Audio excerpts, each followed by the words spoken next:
Yep. Oh, well, come forward and you can you start without him? Yeah, cool. Paul? We haven't actually accepted the CHED committee report yet. Oh, was that my mistake? Okay, apologise. So let's zap back. And Paul would like to move. I just want to make it. There's one amendment that needs to be put into the minutes from that, because that Ali left also at the meeting early, and it's not actually in the minutes. So that's my only. Oh. Hey. Sorry. So can we go back to the? Oh no, we've still got an outstanding item, that's why. And the reason that we're not dealing with that until after lunch is because the report is being amended to pick up Yanni's point. So, well, the memorandum is being amended to pick up that point, to make it explicit about what the intention is. Right, so if, Chrissy, if I could invite you to present.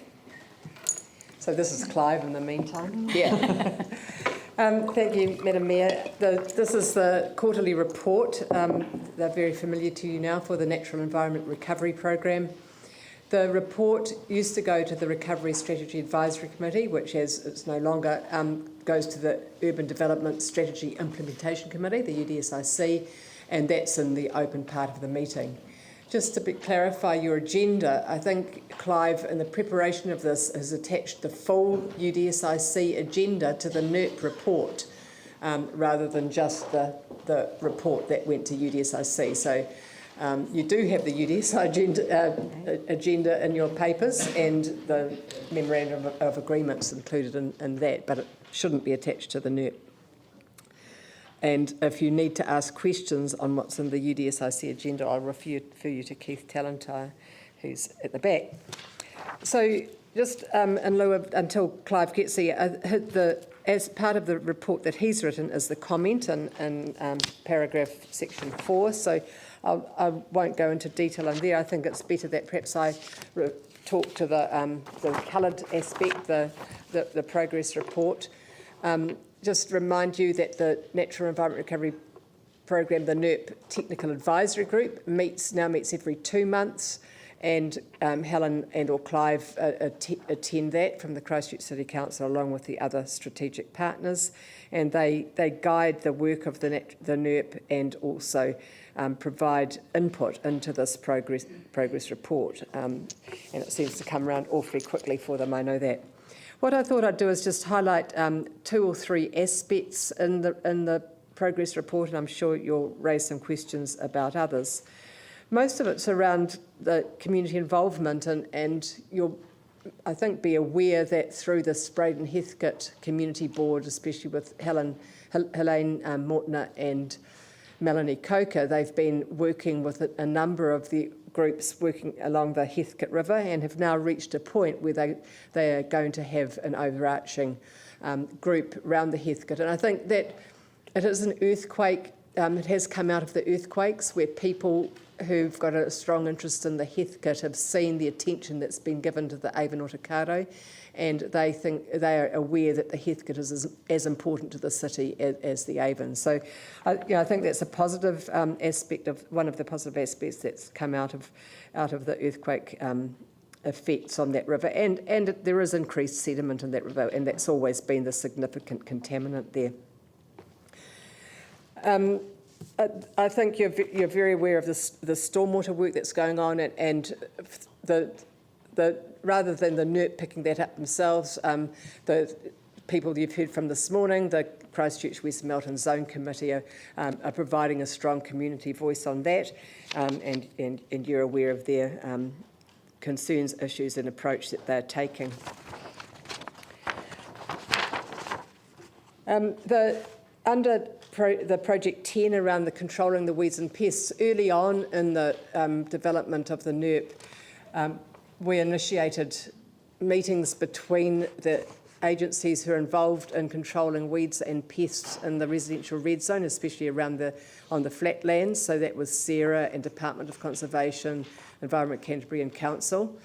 And those groups agreed to work together, share information, work across boundaries if they needed to, and have been working really effectively on that. Sarah have now picked that up and I mentioned a interagency risk workshop under the Sarah heading, where Sarah did an analysis of the concerns around weeds and pests, and that might be around biodiversity, human health or safety, especially around fire risk, and looked at various strategies for approaching that, and they did that collaboratively. So I think, again, an outcome of the NERP process of having those groups working together has gone on to a more formalised approach that Sarah's taking in managing that residential red zone land in the interim until future use is decided. So again, a positive outcome. And then the Mahinga Kai Project 17, although there's an exemplar project on council land along Anzac Drive between Travis Road and New Brighton Road, it's driven by a partnership, and it's called an exemplar because the intention is that the principles of Mahinga Kai are going to be put right along the river. So I always see this project as quite an integrating one. It's thinking about what's needed for a healthy river, healthy habitats that in the very long term you might be able to eat and harvest, but it's not just about food, it's about much more, and I'm sure many of you have heard Arapata and Te Marano explaining the deeper meaning of Mahinga Kai and its importance under the treaty settlement. So I think that's a project where there is strong partnership. It is council land, it is adjacent to the red zone, so it's got quite a lot of issues around it, but there's been 2 or 3 community plantings, and I think, Madam Mayor, you were involved with the one on Anzac weekend where the poppies were reinstated with the community board.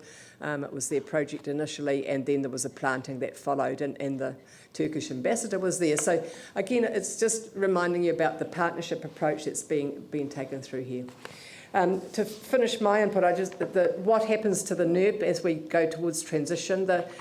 Our suggestion is that it fits under the UDS. So if you look at the UDS and the UDS actions from 2010, there's a number of environmental actions in that. So it's not just about land use planning and transport. The UDS is much, much bigger than that. And so that the NERP goes back in under there. And when the UDS is refreshed, the considerations of what's in the NERP are taken through into the UDS. And an intention that there's a partner group that sits under the UDS thinking about the natural environment and possibly natural hazards. That may be a totally different aspect, but so that the natural environment group is advising right up through to the UDS eventually. So that's kind of the approach we're taking around transition. So it does stop in April 2016. And you're probably aware from other updates that a number of recovery programs, Sarah has stopped reporting on them from the end of financial year 2014-15, so in the end of June. So the sport and rec one's back with the sports leaders, the art and cultural heritage is back with the Ministry of Culture and Heritage. So the NERP's continuing, and one of the reasons for that is our involvement in the discussions around future use of red zone. It's important that all of these aspects of the NERP are thought about in that process.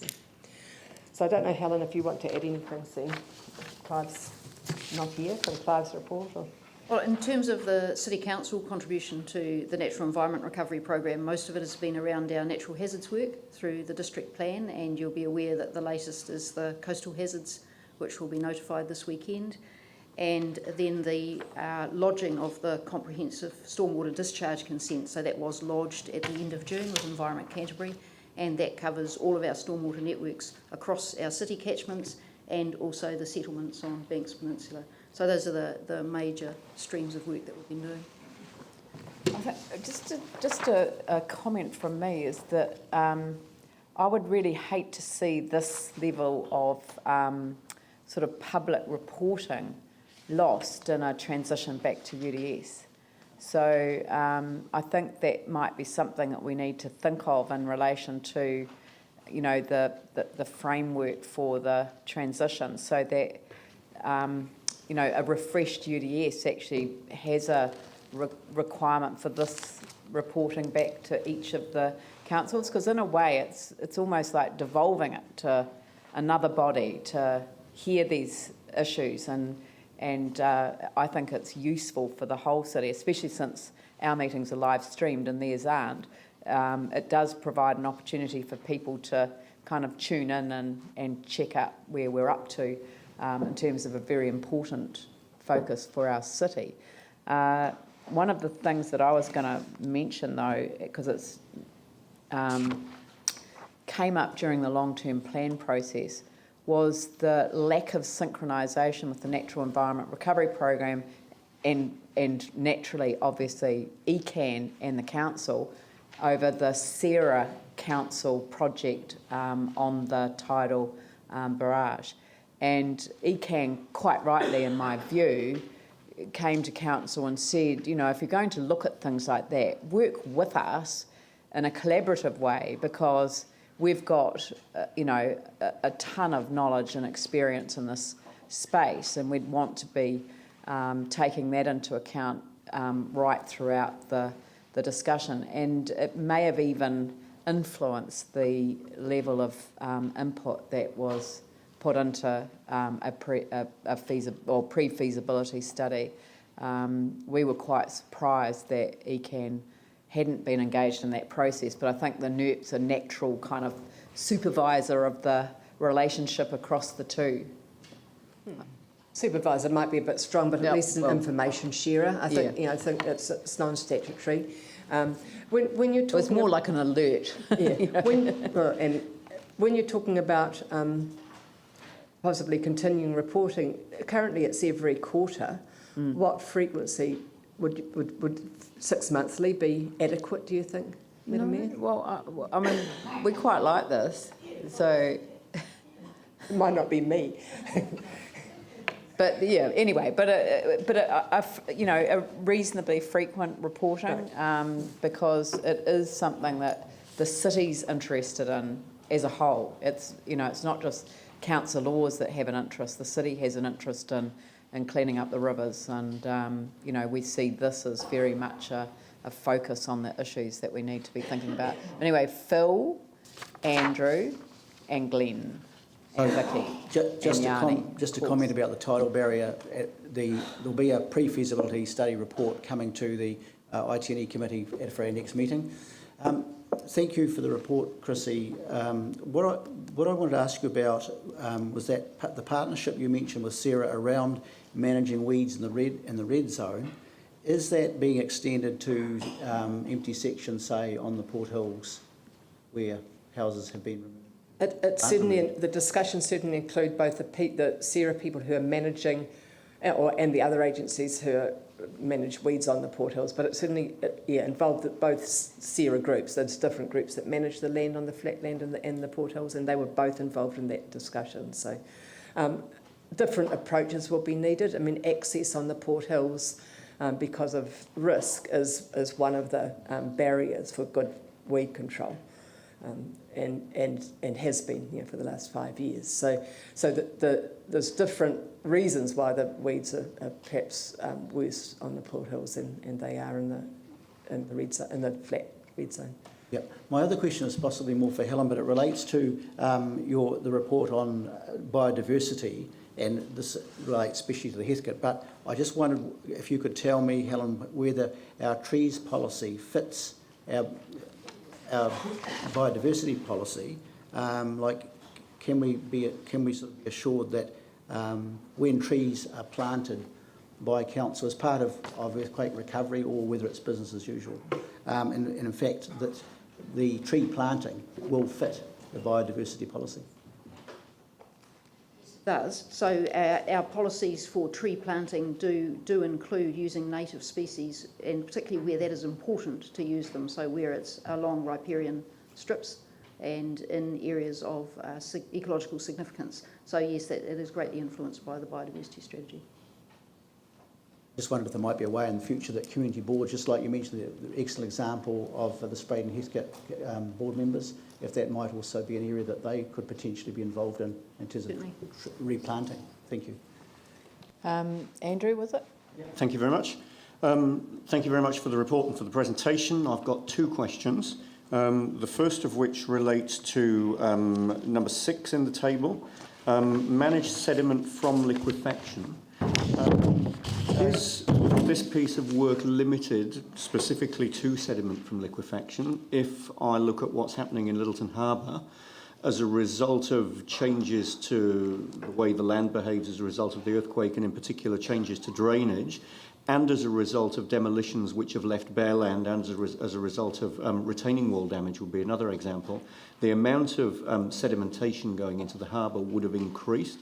Is that within scope of this piece of work, or is it just limited to liquefaction, as it says here?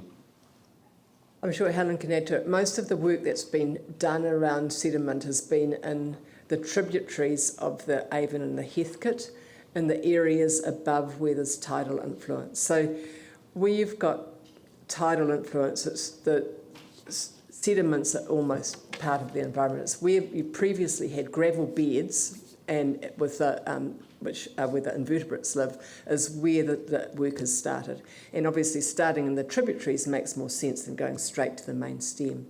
I'm not aware of work that's happened in the in Littleton or other hill suburbs around sediment, and I'm not sure. I don't know whether you can help there, Helen. No, so the short answer is no, it doesn't extend to Littleton Harbour and the sedimentation issues there, but they are more likely to be addressed through the Littleton Harbour management plans, whatever form they take. Yeah, no, that's great. As I've always said, it's good to see bits of work being joined up. So in as much as this piece of work doesn't have that in its scope, that catchment management plan certainly will be able to address this. My second question relates to item 11, emissions and air quality, and their issues around household heating and burning wood in particular are clearly within scope, and dust as well. One of the areas that's not covered by this, or doesn't seem to be covered by this, would be an increase in pollution from vehicle emissions as a result of different transport patterns, of network delays on the transport network. And again, I guess I think of an example of this being increased traffic on Norwich Quay in Littleton as a result of rubble coming into the reclamation at Littleton Harbour, and of course depending on the outcome of the final version of the Littleton Port Recovery Plan, we may well have an increased amount of material coming into Littleton Harbour as a direct result of that recovery plan for the recovery of the port. So that would obviously have an effect on vehicle emissions, quite possibly coming towards Littleton along Brougham Street and the motorway, for example, and certainly on Norwich Quay. Is that within scope, or how else could it be addressed? I think you're talking about item 16, not 11, which is the air quality one. And air quality is reported, the work that's done is done by the team that are working on the air plan and all the subsidiary work that's going around that with the winter program.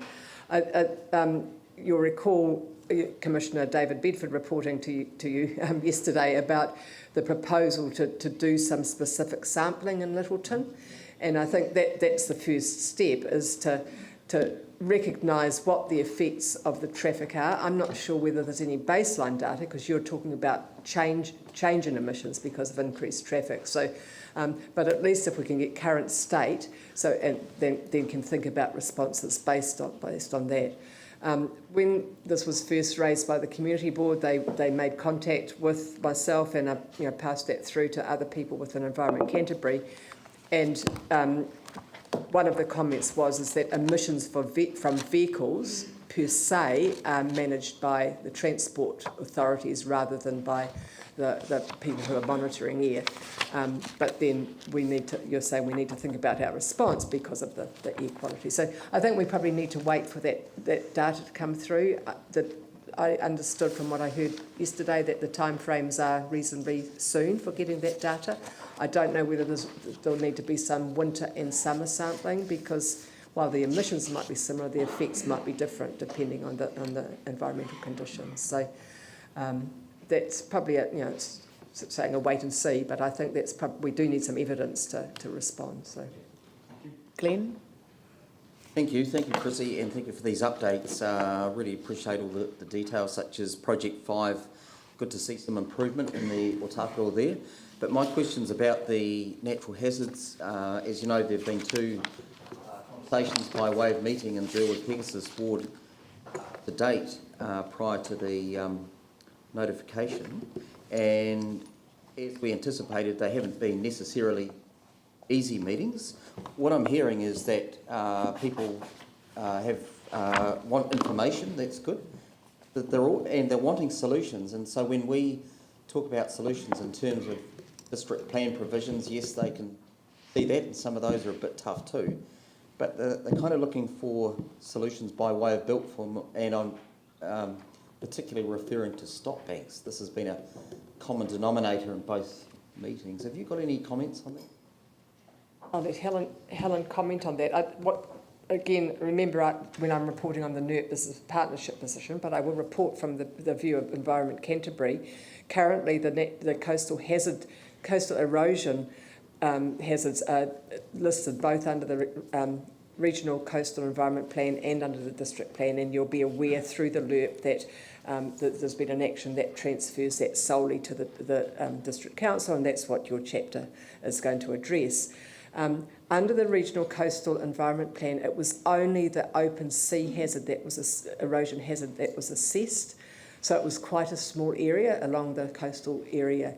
What has changed is that the analysis that you've done has included the effect of coastal erosion on the inland waters. So I think that's probably what the community is strongly reacting to, is that the previous plans were based on a different assessment from the current assessment. So that's kind of part of the story, and Helen can report on the rest.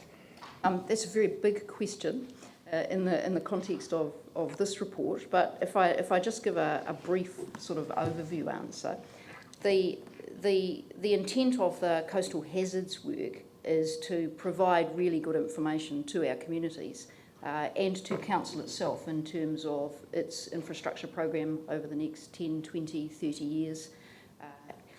So from that perspective, the information, what it's designed to do is help those communities become more resilient through where we build and how we build in the future.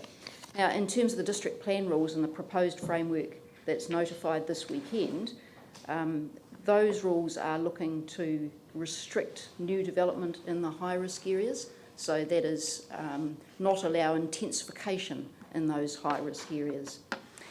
What you're asking in terms of solutions and built solutions in terms of either stop banks or hard coastal protection structures is quite a different question. So the district plan provisions so far are about adaptation and preventing intensification in high-risk areas, so reducing our community risk that way. One possible option is indeed to defend and protect, and what the council needs to do in a city-wide context is look at where that is feasible and where that is cost-effective and affordable, and where that will take us in the long term. So the coastal erosion and coastal hazard areas that we've mapped today look out 50 and 100 years, but of course climate change and sea level rise may not stop there. The predictions are that that will continue. So what we do today to protect existing communities needs to be consistent with and take us on the pathway to more resilient communities in the future. And that's a difficult pathway to map today, but this information is the beginning of mapping that pathway. And just to add to what I said previously, I think there's a misapprehension for some people in the community that we're in a vacuum at the moment because of that transition from the Regional Coastal Environment Plan to the replacement district plan. The RCEP rules and requirements are still in place until what you're putting into the replacement plan becomes operative. So that shouldn't be a vacuum. Yanni? Thank you. Just two questions. Just wanted to understand around the earthquake effects of emissions and air quality, whether you're aware of any work happening in the central city in regarding to dust monitoring and contaminants in the air. Just was showing photos of the new waste dump in Sydenham, for example, where there's a lot of from the trucks that are going in and out, and Was just wondering whether there's been any project to try and understand what the possible environmental effects are of the construction and the demolition happening in the central city. Oh, so you want me to answer that before you go into the second question? Okay. Again, not an area of my expertise, but my understanding is that work that's happening in the central city and any facilities managing waste are all governed by resource consents and conditions on those resource consents. So I don't see that as a role of the Natural Environment Recovery Program because it's been managed through an RMA process. So I'll just stop there, I think. It's really good to hear about the work being done around the steam wharf stream and the test, or not the test, the kind of collaborative project. I was just wondering if the local community board could get a presentation and also how that's fitting in with our land drainage area work program. It's just on page. Sorry, it's on the blue, in the light blue. Number. So it's number 5, action number 5, just above University of 317 in our agenda. Student projects.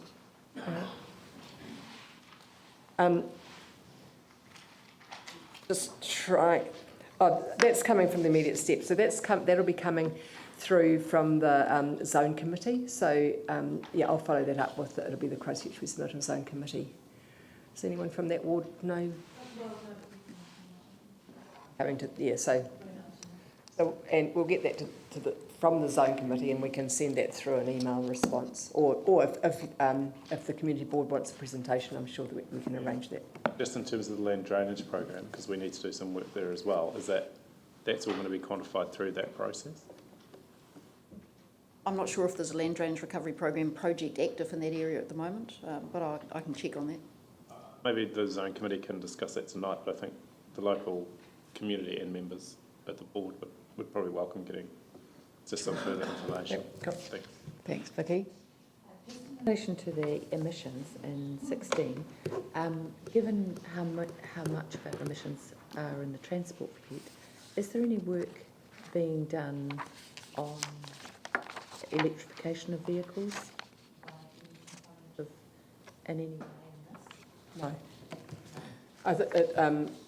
The CEO of ECAN yesterday afternoon, I think, before you got there, Councillor was talking about that we do measure PM 2.5, which is probably more, as another measure that can be used to try and identify sources. But no, not through this. And the other thing that's not involved with the Natural Environment Recovery Program is the improvement of sustainability and things like insulation in houses. That's done through the Canterbury Sustainable Homes Working Party, and there's a LURP action that involves them in that. So that's, I know it's segregating things, but it fits under the built environment. But no, electric cars are not.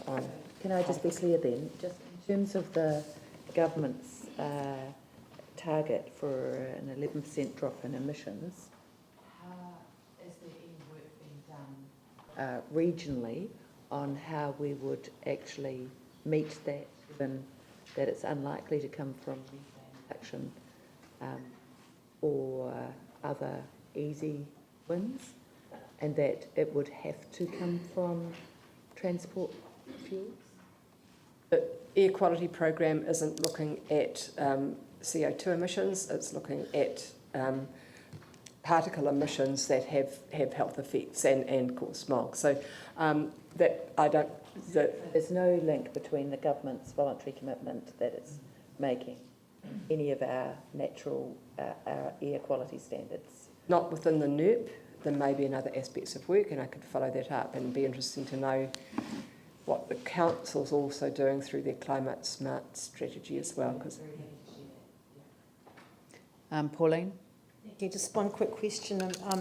You're looking at reduction of sediment discharges from both works, from developments. How are we doing The team at Environment Canterbury that looks at sediment controls and is incredibly active.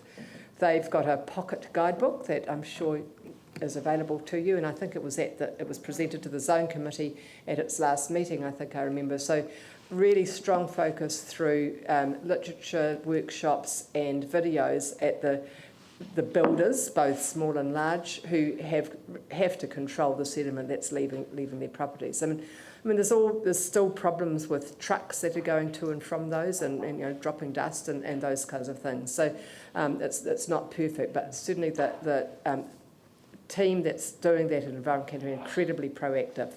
And I mean, you've had that presentation. Others around this table may not have had that presentation. What I've noticed is that, what do they call those big sausage things? They've got a name. Yeah, I know what you mean. But yeah. It's got an acronym. My question is that, do they work? And secondly, whose responsibility is it to remove them from the site after they've finished? Because you see a lot of them around the streets lying down and getting broken down, and I would suggest that whatever they've filtered is actually going to end up in the It's a really difficult area. It's around education. Nobody can be watching over people's shoulder the whole time, so it's up to those contractors to have the controls in place and to maintain them, which means removing those sausages and washing them out in a safe environment so that sediment doesn't re-enter the gutters or the streams. It's the same with the covers that go on some of the big holes that the grates. So, they have socks in those, but it's really important that they are taken out and cleaned remotely, not cleaned on site, because otherwise they lose their effect. So it's around constant reinforcement through education and through conditions on consents. But like I say, your staff and Environment Canterbury staff can't be on every single building site every minute of the day to monitor what's happening. So viable then, if people see these things lying around their street for a long period of time when they know the construction's finished, to perhaps use the pollution hotline? Would that? They could try. I don't know whether they may respond. So okay. I can bring that up with that team. And if you feel it's valuable, maybe at the ITI committee you could have a presentation from that team. They're incredibly passionate about what they do, and got some very good resources. People also let council know through Snap Send Solve, particularly if filtration cloths and materials have been left in our stormwater grates. So yeah, people can use that as well. Snap Send Solve or the pollution hotline, either or. Thank you. Very good. All right. Would someone like to move that the report be received? Pauline, seconded Phil. I'll put that motion. All those in favour say aye. Those opposed say no. That's carried.